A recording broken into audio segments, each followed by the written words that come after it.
به نام خدا و با سلام. در این ویدیو میخوایم راجع به استفاده از روش قضیه اصلی برای حل روابط بازگشتی صحبت بکنیم. قضیه اصلی امکانی رو برای ما فراهم میکنه تا بتونیم روابط بازگشتی مثل Tn مساوی ATn بیوم به اضافه Fn رو به راحتی حل بکنیم. اگر A بزرگتر مساوی 1 باشه و B هم بزرگتر از 1 باشه، این روابط رو میتونیم با استفاده از قضیه اصلی حل کنیم. فقط کافیه که 3 تا مورد مربوط به قضیه اصلی رو به خاطر داشته باشیم.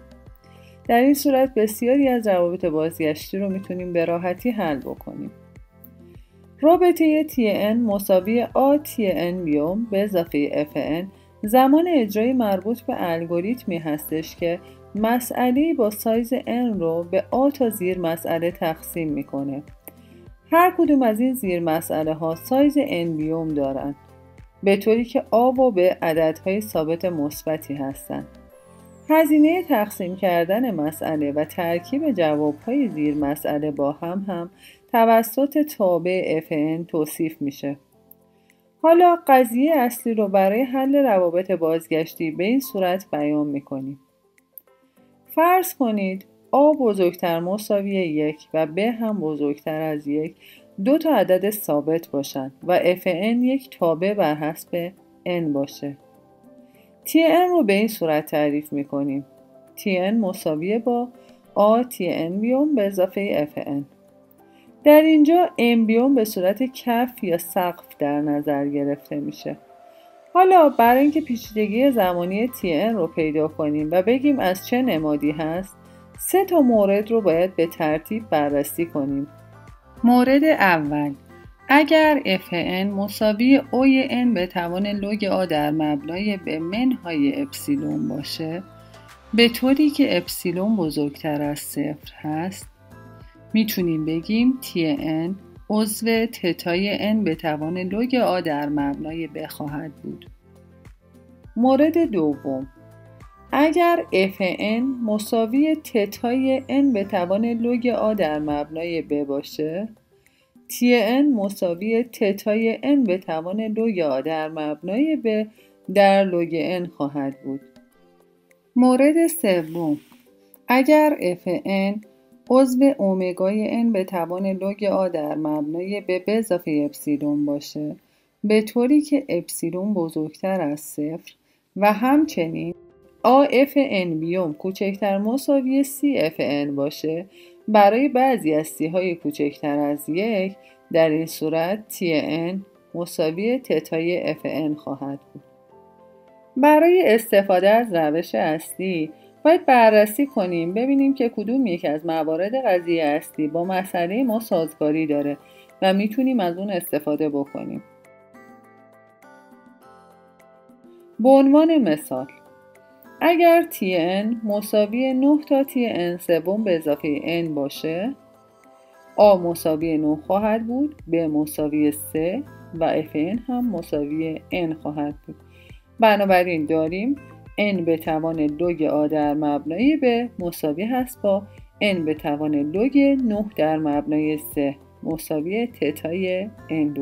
اگر اپسیلون رو برابر 1 در نظر بگیریم، Fn مساوی هست با اوی n به توان لوگ 9 در مبنای 3 منهای اپسیلون که این با مورد 1 سازگاری داره و میتونیم از مورد 1 قضیه اصلی استفاده بکنیم و بگیم Tn مساوی تتای n2 هست.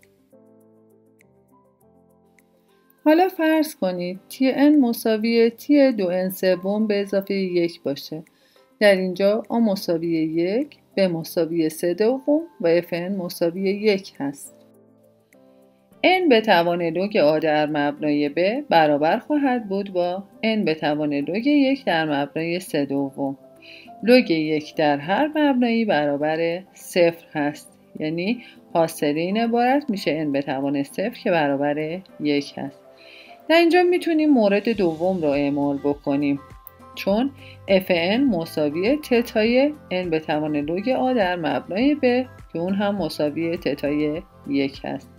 پس Tn مساوی خواهد بود با تتای لوگ n.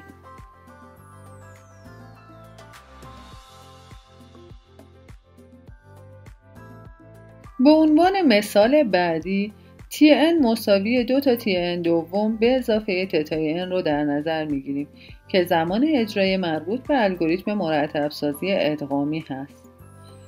در اینجا A مساوی 2، B مساوی 2 و Fn مساوی تتای n هست. n به توان لوگ A در مبنای B مساوی n به توان لوگ 2 در مبنای 2 خواهد بود که برابر n هست و Fn مون هم برابر تتای n هست. چون Fn مساوی تتای n در اینجا میتونیم مورد دوم رو اعمال بکنیم. پس Tn مساوی تتای n لوگ n خواهد بود. مثال بعدی Tn مساوی 3 تا Tn چهارم به اضافه n لوگ n هست. اینجا A مساوی 3، B مساوی 4 و Fn مساوی n لوگ n هست. در اینجا میبینیم که n به توان لوگ A در مبنای B مساوی هست با n به توان لوگ 3 در مبنای 4 که این هم عضوی از اوی n به توان 793 هزارم هست. اگر اپسیلون رو برابر 1 در نظر بگیریم Fn عضوی از اومگای n به توان لوگ 3 در مبنای 4 به اضافه اپسیلون هست. پس قسمت اول مورد سوم برقراره. حالا باید برای قسمت دوم چک کنیم ببینیم آیا AF امبیوم کوچکتر مساوی CFN هست یا نه. یعنی 3 تا Fn چهارم کوچکتر مساوی Cn لوگ n هست یا نه. اگر C رو برابر 1 در نظر بگیریم میبینیم که 3 چهارم n لوگ n چهارم کوچکتر مساوی n لوگ n هست. بنابراین قسمت دوم مورد 3 هم برقراره. پس میتونیم بگیم Tn مساوی تتای Fn هست یا به عبارت دیگه Tn مساوی تتای n لوگ n هست.